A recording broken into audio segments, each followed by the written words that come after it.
Hi, hello, it's Zack Lyman, and you're watching or listening to the Zack Lyman podcast. Thank you so much for coming back and checking out another episode. And we have a wonderful guest today. My talented friend, Lexi. She is a showrunner, producer, and comedian. And this episode was actually filmed in Eugene, Oregon. So I brought some of my equipment down and set up right before we did a show. A little bit different, setup, but I think it turned out really nicely. And for anyone that's on the technical side, I was curious about the tech side of it. I brought one of my studio cameras, the Canon C100, and that's how I got the shot of both of us. And it's also the same camera I used to cut in and get the shot of me. And then I used a little DJI Pocket 2 to get Lexi's shot. So 2 cameras, ran all the audio through the main Canon camera. For anyone that's on the technical side that I love learning that stuff. So I wanted you to kind of know how this episode works, how we got the 3 different angles overall. But love how it turned out, had a great conversation. But before we get into the episode, I want to remind you that May 22nd in Phoenix, Arizona, I'm recording my comedy special at the Bridge Improv Theater. And I think there's like a handful of tickets left, not too many. So please get your tickets now if you're in the area. May 22nd. My comedy special. I'd appreciate that. Go to the Bridge Improv website, or you can go to my website, Zack Lyman Podcast, and get your tickets. Thank you so much, and I don't want to waste any more of your time. Let's just get into this wonderful episode with my friend Lexi. I've really seen a growth of like Eugene, Portland, Tacoma, like that part of the country has really like grown with comedy over the last like 5 years. I feel like. Yeah, I think so. We need it. We really need it here. So where we're at right now, it's called Wamut Valley. Okay. Like from Eugene to like Portland is Willamette Valley. Okay. And I guess in I'm not sure exactly which native indigenous language it is, but it means Valley of Sickness. And so, and I think that goes not only at physical, but mental.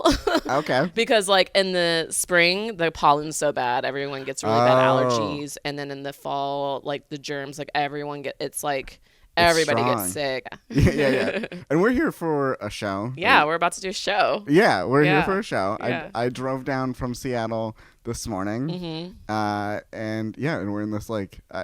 I'll post photos of it too, but like this really cute like side room of a brewery, and then there's like food trucks outside. Yeah. Like, how did you? Because this is your gig. Yeah. I am just lucky to perform on it. I'm happy to have you. Thank you. Yeah. But how did this come together? So it's kind of crazy. Do you believe in like law of attraction and manifesting and all that? Yeah. So so towards the end of the year, I always kind of like, reassess like what I've done and like what I want to do in the next year. And one of the things that I've been really wanting to do is like a speakeasy show. Yeah. And there's not as many speakeasies like there are in like Phoenix and like LA and stuff. Right. And so like I looked into the speakeasies that we kind of already have, and they weren't really like trying to work with me. And so I was like, I just need to find like a really cool space to do it. And Amy, one of the owners from Arble Brewing, reached out to me. Nice. At the beginning of the year. She sent me a DM and she's like, hey, like, I was hoping that we could talk about hosting a comedy show here.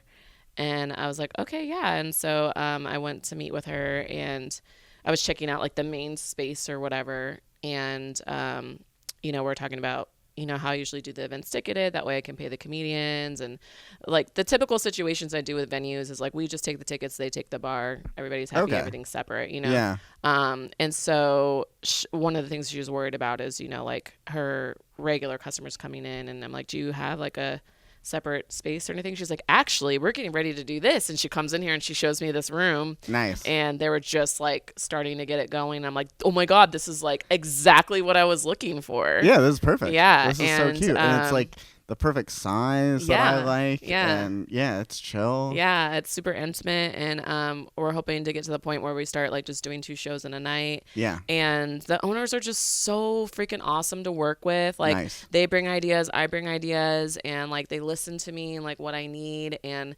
because they were just like starting to like remodel this room, I told them, I was like, hey, like, would you guys build a stage? And so they built a stage. Whoa. And like, you know, okay. it's just like, they're like the dream venue to Yeah. work with. Yeah. You're like, this is Yeah. long term. And we do tableside service. That was like their idea. So we Nice. have like all these numbers on the tables, and then if when customers come in, they like open up a tab, and then during the show they text and they get like tableside service. Yeah. So it's That's like dope. yeah, it's definitely like a like a higher end feel, like something that you would Yeah. experience like in LA, which is Yeah. kind of what I'm trying to bring back to Eugene, is like there's so many cool experiences that I've had Yeah. at just like different comedy shows and productions and things, and it's like Eugene's a cool place. We need to have like more cool stuff here. you Yeah, know? for sure. And it's definitely like something like this, if you're doing like, 2 shows on one night and then you could add another night, it's like Eugene is such a stop for everyone that's touring. Yeah. So Yeah. it's like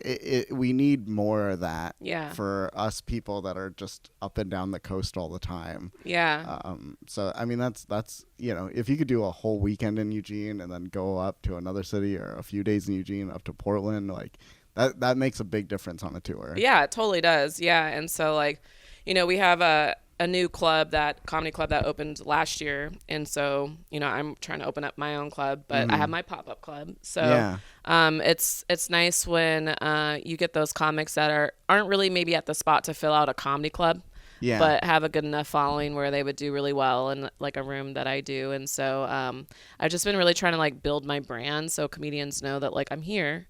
Yeah. And I also just try to build shows that like me as a comedian would want to do if I wasn't the producer. Right. Yeah. And I think that is the upside of like you being a comic. Like I like working with you, of course, not only because you're a friend, but also because you put on good shows. Thank and you. There's always a good turnout and it's a good time. And I'm not stressed about anything as a comic versus sometimes when you're working with bookers where you're like, everything's great except for this one thing that I have to tweak because of working around whatever it is, you know. And it's like for you to understand both sides of it is super helpful. Yeah, I try to make everything as easy as possible, especially just like communication. Like I'm so like ADHD, like, and I communicate a certain kind of way, but I understand other people like to communicate other ways. So it's like, like I send a confirmation email, I start a group chat on Facebook, like I'm texting people, like just making sure that everyone knows what's happening so there's no questions. Because the other thing too is, as a performer and a producer, it's like you don't want to be bothered on a show day. Like your mind is so many other places, and some people don't get that, especially people that aren't in the industry. So it's like, when I have friends that are coming or family members that are coming, they're like, oh, where is it? And I'm like, I literally sent you the link. Like click on the link. Yeah, and that's what I love. I love that you send me like a calendar invite and like everything, and I'm just like, because I have 1,000 things happening in my life. But it's nice to know that like you're like, here's everything, and I can just check that and go, yep, this is exactly where I'm going, what time, what everything, And some comics don't like that. They're like, I just want to be free, But it's like, I'm like, no, I want to know. It's so efficient because most people are on Gmail anyway. Yeah. So like the Google Calendar invites are so clutch. Yeah, it's super helpful. I used it for the directions here. I just opened it and went click. Yeah. And here I am. Yeah. Okay, so you're doing the pop-up shows, and those are leading up to the comedy club? Yeah. Mm-hmm. Okay. But I think I'm going to keep doing the pop-ups like once my comedy club is open. Yeah. Because I think it'd just be a great way to continue just like marketing hey, this is what we do. The comedy club's I try to have a different vibe at each show. And but the comedy club's gonna have its own vibe. It's definitely gonna be like a pure reflection of my personality. Yeah. But and then maybe I'll eventually have some comics that I like working with take over those pop-ups and just keep them going, because a couple of them are getting to the point where they're always getting sold out. So, Yeah. and that's the goal. And I've been trying to do like smaller rooms because it's always good when you can't get in, because then people are going to want to buy tickets to the next one if they didn't get the opportunity. So Yeah, and then like growing that email list and everything could feed back to the main club, you know. So that's super dope. Like, where are you right now with the whole opening a club? Oh my God, it's been such a journey. So I started starting to actually look in February 2024. Okay. And I've probably looked at like over 20 spaces, and I probably started negotiating on about 10. Okay. And that's a good amount. And Casey that runs Mic Drop and Mic Drop Mania. Yeah. In the beginning, I was reaching out to him, asking him for like some guidance, and he was like, scheduling calls, talking to me, and he kind of like warned me. He was like, yeah, like we looked at he said they planned 12 places before they got the space in San Diego that they wanted. So I didn't know that. Yeah, so like I'm really grateful that I was able to kind of like talk to him in the beginning stages, because it was kind of like, you're figuring things out as you go. I'm such a very like, I love having a roadmap, and I think because you don't have a roadmap in life, like I saw myself like procrastinating a lot because it's like I don't know the next step to take. And once I started like kicking fear in the balls and just, all right, no one knows, just, it's like parenting, like nobody knows what they're doing, they're just figuring it out. Like I just started taking that approach. And but yeah, to answer your question, I've been negotiating on this space, and I've been like waiting for them to like get back to me, and I'm like, hey, what's going on? And they're like, oh, well, we have another person that's interested too.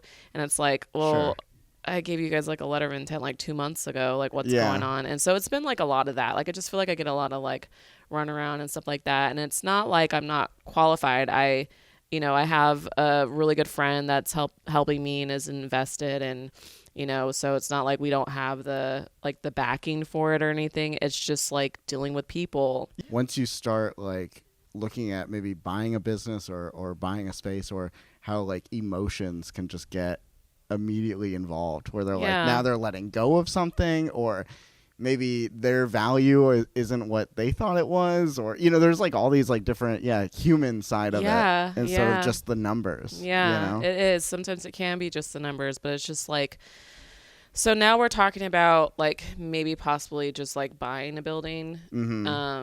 But like I've been trying to keep such an open mind, because like I had this like specific concept and how I wanted it to look, and then like I've strayed so far from that. and it's okay, because like I got this really amazing team. Like our contractor is super dope. Like anytime he like shares an idea, I'm like, I was thinking the exact same thing, or I was like, oh my God, I wasn't even thinking about that, that's so freaking awesome. So it's like I'm like really excited, because I know we're gonna create something really great together, but at the same time it's like I want it, like I'm trying to just like slow down and have patience, because I want it to all like, I want it to be the right place. And so I'm trying to pay attention to how these like landlords are treating me, because it's like I'm going to have a relationship with this person for 3 to 5 years. Yeah, it's a relationship. Yeah. And, I have other friends that are business owners that, they, started working somewhere, and then they ended up like canceling their lease and going somewhere else. And it's a headache, and I don't want to go through that. Like, it's like, all right, I got 4 years for my daughter to finish high school. I want to like get a club established here, and I want to open up another one. Yeah. Like I want to be like Rick Bronson, like I want to have a club in every place that I like to travel to, like that's what I'm trying to do. Yeah. So. Yeah. But you're right. It's like also on the other side, like anyone trying to open a business or start a business, we could always get so in our heads, and just like a relationship, like dating, where we're like, this man's perfect, know, and then it just all the red flags you're ignoring, and for sure. Like it's a big project that you're committing to. It's funny that you bring that up, because one of the things that I had been working on myself with my own personal growth is like, are you familiar with like limerence? No, I don't. So limerence is like when your self-worth is so low that when you like start, when you're dating or whatever, and you meet someone that like you're into, that you have a connection with, you become so infatuated with them. Okay. And I used to do that. And so when I realized like, oh, okay, like I need to like love myself a little bit more and work on my self-worth. And then I started noticing that like when you have these connections with people, especially of the opposite sex or whatever, you know, your sex orientation is, you know, it's not necessarily a sexual thing or a romantic thing. Sometimes you make these connections with people because you're meant to create something really awesome together. And so I start paying attention to that. Like when I have like a cool connection with someone, I'm like, all right, we're supposed to do something together. And it's right. And then I just kind of take my time figuring out what that is. And since I've been doing that, I've been like just seeing myself like surrounded like by some really dope people and that's interesting. Creating some really cool stuff. Like, what are some thoughts of things that issues you didn't know you would have, or like some real big hiccups that you're like, this wasn't even on my radar? I don't know about stuff that wasn't necessarily on my radar. I think it's just kind of like put more of a spotlight on some of the issues I've always kind of had, and it's made me really like face the issues and deal with them. Okay. And I think the biggest thing is like I brought up before, like self-worth and also just like self-limiting beliefs. Yeah. But also like allowing external influence affect like what you're trying to do. And so, you know, I've taken kind of like a 180 in my like healing journey on just taking different approaches to help me like heal and rewire my brain, because I shouldn't be letting, you know, someone else affect, you know, my self-confidence. It's self-confidence. I shouldn't, you know, be letting someone else affect my self-worth. It's my worth, you know? Yeah. And so I think that's been kind of like the biggest thing that's been in my face. And it's hard because it's like, I'm a compassionate person. I do care about what people think. I do care about how I make people feel. But also what people think about you is not your responsibility. It's none of your business, really. You know? Yeah. Well, that's a hard one. Yeah. Yeah. I'm like, I want everyone to like me. Yeah. Yeah. Yeah. So that's been, I think, the biggest thing for me. And also just like kind of getting over like the imposter syndrome that comes up sometimes. Like, you know, like, do I have the credibility for this? And that's kind of what I was going through with, you know, one of the spaces I was negotiating on, because they're like, oh, well, we got this other interested party and they have like all this experience in the restaurant industry. Right. I'm like, I got all this experience in comedy. I've been producing shows for 13 years. What more do you want? Yeah. Like, yeah. You know, it's like, just because I haven't had a brick and mortar, like I can pack a room. I know what I'm doing. I've been running a business, you know? Yeah. And also like when it comes, I mean, it's like, when the business is open and you're packing the rooms, you could figure out the other sides of it. Yeah. And also that person that has business experience in restaurants, that doesn't mean anything. Yeah. You know, that doesn't mean they, you know, maybe they used to, you know, open Taco Bells across the country and they have no idea what it's like to run a small restaurant. You know? So it's that's ridiculous. But yeah, I'm surprised to hear that you would have imposter syndrome, because like, yeah, you're so good at all this stuff. Thank you. And you're so talented. I wouldn't think that you would struggle with that. But, you know, I feel like it kind of comes up with all of us artists for sure. Yeah, it does. And, like, I try not to, like, seek external validation, but I also think that I need it, because I don't think I got it enough in some of my, like, significant relationships, and not necessarily, like, family. My family has always been really supportive, but I just think in like my like romantic relationships, you know. Like, you've been so heavily on the producing side. How are you feeling about the comedy side of things? Yeah, so it's funny that you bring that up, because that's been one of like my goals for this year, is just like working more on my own, because it's easy to get so caught up in the producing. And especially when like I'm hosting my events, it's like sometimes I get so busy that I was like, oh, I don't even know what I'm gonna open with today, which isn't necessarily a bad thing, because it's been helping me be more spontaneous about my sets. Like I definitely probably have like 2 hours of material. And nice. I finally actually had an opportunity to do, it was like I was the only person performing at this event. And so they're like, yeah, 30 minutes. And they're like, you could totally go over if you want. So I was like, okay. And so like I kind of put together, it was like Valentine's Day. So the topic was love. I have tons of material on that. And so like I, you know, planned out what I wanted to do, and I'm like, okay, this will definitely be it'll probably be over 30 minutes. And they're like, oh, it's fine. And I ended up just going for it. And I did like 45 minutes. Like, It was easy. I had my notes on the ground just to help me stay focused because my memory is not as good as it used to be. I get on these tangents. Yeah, I do the same thing. Like, yeah. It doesn't matter. I have some kind of note with me, even if it's a set I've done 1,000 And I don't think times. there's anything wrong with that. But again, the external influence of like other comics, like saying like, oh yeah, I do my stuff. I don't use notes or whatever. It's like, okay, cool. Yeah. Good for you.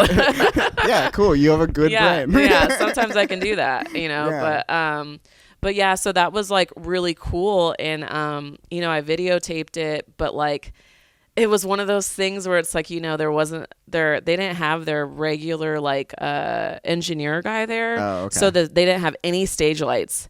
And I was like performing in this room with like just red light. It looked like I was literally in hell. So like the audio came out okay, but like so I have it on film, but I'm like, do I really want to send this to a booker? You know what I'm saying? Yeah. So that was a little disheartening. So but I've made some like pretty decent connections with some people. Like there's this guy Ryan Danley in Portland who's really awesome, and he does a show that is for comics that have like more material, so they're like longer sets. Oh, nice. And so I reached out to him. I'm like, hey, will you consider me? He's like, yeah, absolutely. And so like, hopefully, I can get like a good 30-minute set or something like that there, just so I have that, because it's like I can do it, but you got to show people, you got to give them the proof. Yeah. 100%. Like, yeah, especially when you're trying to get like bookings across the country, having a tape that shows, even if you're trying to do 30 and you have a 20-minute tape, like, it's important. And I think I'm sure you watch tapes all the time. all the time. Sometimes I have to like take something to focus because I just will zone out, or I'll be like multitasking, and so sometimes I think it's better if I'm multitasking, because if I hear it and I'm like, oh, if I'm like laughing and I'm not paying attention to who the person is, then I'm like, oh yeah, and then I watch it again. Yeah. But yeah, so like for me, I've been really focusing on like, okay, it's time for me to like, I need a comedy album. I've been doing this for 13 years. It's time for me to do a comedy album. So that's what I've been focusing on. So, I've been saying, oh, I need to find a good videographer, and I found one, and he's dope. And so, and he really knows what he's doing. And so like, I'm really excited because I feel like now that I found him, I feel like, okay, I could just extract the audio from like, the videos that we do together, and then I'll be able to get something together. And then, so for my album, what I want to do is I want to press it on vinyl. That's dope. Yeah. And I want to do like side A is like comedy bits, and then side B is all like my fart parody songs. Okay. Yeah. And so, so then I was like, okay, well, I need to like record these songs. Right. And then, but I was like, thinking, and what inspired me to do parody songs in the first place was Jimmy Fallon. Oh, really? Like Jimmy Fallon was like one of the first like comedy albums I bought in high school. Oh, he had that like really popular boyfriend song. Yeah, he had a bunch of different parody songs. He did like Counting Crows and like all these. Yeah. I remember that. Yeah, and so like, and in the recordings on his album, they were all live recordings. And so I was like, I need to do these live. So I'm like, all right, I need to start like filming myself doing the parody songs. And then this new show started in Portland called Paroki. Okay. So it's parody karaoke by Chris Gemma hosts it with Joseph Crum, I think. And some other comics. And so it's like these comics write parody songs, but then they send in the words and the lyrics, and they put them up on the screen so the audience can sing along. That's fun. And they have like a contest. That's fun. So I'm doing that next month. Oh, and okay. And they do it at a studio. So they have a dope ass film crew. So I'm like, all right, cool. That's how I'm going to get. And like, I asked him like, will you just like let me like guest host a couple times so I could like get like good five songs. Just like, let me do 5 different songs. So like, I'm like excited because I'm like, okay, I think I could probably finish my comedy album for the end of the year. That's so funny. Talk about manifesting. Yeah. Like the fact that show exists. Yes. And also nearby. Yes. Yeah, it's That so is cool. so And it's funny. so up my alley. And like, it's so funny because like one of my comedy friends that's from Eugene but lives up there, she was like, I just did a performance with her and I was like, I did some of my fart songs. And then she saw the post and she tagged me on it. And I'm like, dude, yes, I'm so doing that. Why an album instead of like a video special? I think I want to do that album first because like one of the things, you know, like we were talking about earlier off camera, like comedy festivals and or we talked a little bit on camera too, but it would be so great to like have like some dope merch that's not like a t-shirt or a sticker. Yeah. It's like, you know, they liked your material and maybe you do like one song and then you sell the vinyl and people that collect vinyl will pay $50 for vinyl. Yeah. You know, Yeah. and it's I don't know if you know, I collect comedy vinyls. yeah, they're hard to find. Yeah. Yeah. That's why I think I like it, is because I'll go to record stores and they'll have two. Yeah. You know? But the other reason why too is because like one of the things I was concerned about is because I'm doing these parody songs, like, you know, copyright. Yeah. And like they can't really track that on vinyl, you know. Yeah. So Yeah. That's a good point. yeah. I like the two different sides. I like the vinyl idea. I'm totally in with it. Yeah. Because a goal down the line is I want to have like a cassette tape that's like 30 minutes of like probably one recorded show. Yeah. That's like not released elsewhere. Yeah. You should probably also get like a bunch of tape recorders, like Walkmans, and then like brand them because people might not have That's a good point. something That's a to good listen point. to it, you They're know? like, this is fun, but it's gonna sit up Yeah. on a table somewhere. So you're like, I have these tapes, and people are like, I don't have a tape recorder, and you like just pull out like a Walkman, like here you go. Do you want the Zack Lyman special? It's like the upgrade. Yeah, I don't know. I had a friend that they did their whole album just on cassette, and I used to listen to it all the time, and I was like, man, that's like so dope. So vinyl's like that is super vinyl's dope. cool. Yeah, I definitely want to do vinyl. Yeah. So I guess we could start wrapping this up. Yeah. So I guess like I always like to try to end with like, what's advice you would give? Like, you're in a unique situation because like not only are you a comic and a producer and you're booking all this stuff. So I guess what advice could you give comics on booking, and then what advice do you give people for producing? For comics that are trying to get booked, ask. Like, just ask. I know a lot of people are afraid to ask. That was me. Yeah, and I mean, the worst they could say is no, and then you're in the same position that you're in. I mean, I apply that to all life, but all of True. life. But Yeah. ask because you know, for me, like especially like before I got to where I'm at now, like sometimes I still do. Like I have to like search and find talent. There's sometimes where I'm like, oh crap, like I don't have anyone on like my wait list and I gotta find someone. So like definitely go out there and ask. Also, if you're trying to develop a relationship with a booker or whatever, just like go and support and show up. Like to me, that means a lot when people just show up to support. And oftentimes when comedians come and show up to my show, like if I have a sold out room and I have a little bit of extra time, I'll pay them to do a guest spot, you know, and it's like you never really know. And it happens to me too. Like I was just in Portland last weekend and like I did a show and then I went to go check out 2 other shows and like they pulled me up on stage and oh, dope. It's kind of fun when you get pulled up spontaneously, you know. It's kind of a challenge. It's nice. It's fun. Yeah. So I would definitely say that, like, ask and build relationships. You know, who inspires you? Like, you know, like who in your scene inspires you? Like, let them know that you inspire them. You know, or they inspire you, and support them. And I think a lot of people kind of like. People like are looking up for someone that's maybe a level up to like pull them up, but really we should be looking across the room and seeing who's kind of at the same level as us and like reaching across and working together. That's so good. When you look at like all the big comedians, like, you know, like Adam Sandler has had his crew like forever, you know? Yeah. Same with like any other big comedian that you see. They have their people. Yeah. Yeah. That's so good. That's so true. because you're right. It's like you'll see that where it's like people are just like looking for who around has the thing that they could, try to pull, when really together we could be building something. Yeah. And and there is nothing wrong with reaching out to someone who's doing what you think is better or whatever. Like I reach out to comedians, managers all the time. Like, hey, I see Bill Burr's going to be in town this weekend. Is he looking for an opener? I heard his wife is black. I do it. Yeah. And sometimes it works, but I think it's more important to pour into the people that are closest to you. Yeah.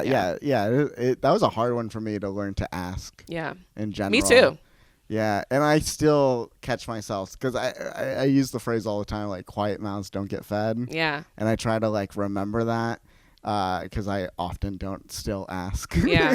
So. That's funny that you say quiet mouths. It's such a white way of saying it. We say closed mouths don't get fed. Oh, all right. That's fun too. The quiet mouth could still get a little something. Yeah, and then I guess like what advice do you have for producers? For producers, I think my advice for producers would be to definitely like lean into like trying to find the right venues to work with. Like I feel like these venues will like walk all over you, try to take advantage of you. And so it's really important to have boundaries. Like if something's just like, I don't know about that, say no. Yeah. There's always going to be another venue. Venues are shutting down, reopening like, all the time. And so that's been my biggest challenge as a producer, like finding the right venue. And sometimes it works, try it. Like if it doesn't work, it's okay. Like just keep doing your thing. I mean, that's what I've had to do. Yeah, for sure. Well, thank you so much for doing this. I appreciate it. Yeah, I appreciate you coming down. And hanging. I'm excited for the show tonight. Me too. And I'm just happy to be here, and I'm happy that you've been someone that I want to have on the podcast for like literal years now. Yeah. So I feel like you've been doing it for a while. Yeah. And I've been like, okay, I finally, and then I was like, you know what? I'm gonna have time today. Yeah. I have to figure this out. Yeah, let's do it. Quiet mouths don't get fed. Exactly. You gotta ask her. Yeah. Are you gonna do another special, another like special big laugh or?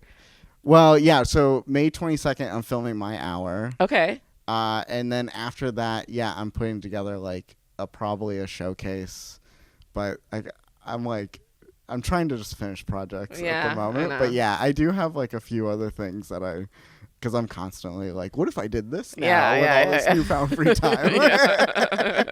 Yeah. Well, keep me posted. For sure. Yeah. I'm down to fly somewhere to do something with you. So perfect. Yeah. Appreciate it. Well, thank you so much. This has been the Zack Podcast and outro music.